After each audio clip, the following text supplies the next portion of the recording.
Ni HAHU KURUMIRIRA ndumiriri ya muungano wa AZIMIO iria maugite ati ni magoya gukorwo magicokerera mirurungano muthenya wa ruciu KIHAROINI gia KAMUKUNJI nderetiria na ndumiriri iria ifatie gukorwo kana merigirire gukorwo magikiheana muthenya wa ruciu guku makiuga kungikorwo mirurungano ni gukorwo igicokereria ni kuga ati onjoria aingi maya gukorwo makiurwo ni mawira mao ona ningi indo cia gukorwo cikianangwo.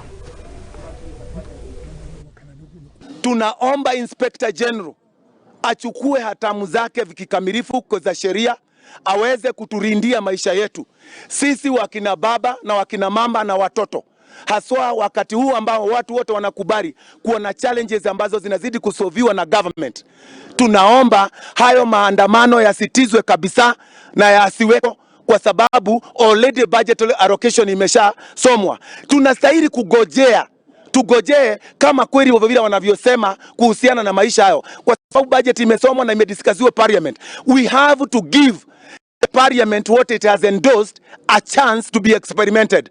I think there is a knave, is a political knave mahali fulani, na hiyo ndio polisi wanastahili kutuangalilia. Ikiwa kwa parliament wale wote waliochaguliwa walikuwa kwa parliament na wamepitisha ile budget, lakini kwa wakati huu tunagojea kuvuna na kulima na kwenda kazini, tusistatizwe tena.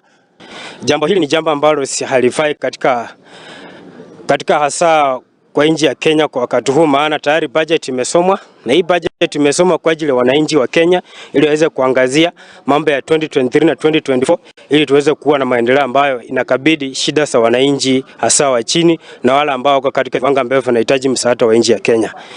Vijana ambao wanaandaliwa kwa ajili ya huo maandamano, tafadhali naomba mjiepushe nayo, maana hakuna chochote ambacho mtapanda ndani, ni aibu na shida ambazo mnajitafutia kwa ajili ya wananchi wa Kenya. Usidanganywe, hakuna mtu ndani, lakini hiyo rana inatukula leo. Inabidi nyinyi vile mko hapa. Bunge amwe wa Kenya kwanza na makiria KUMA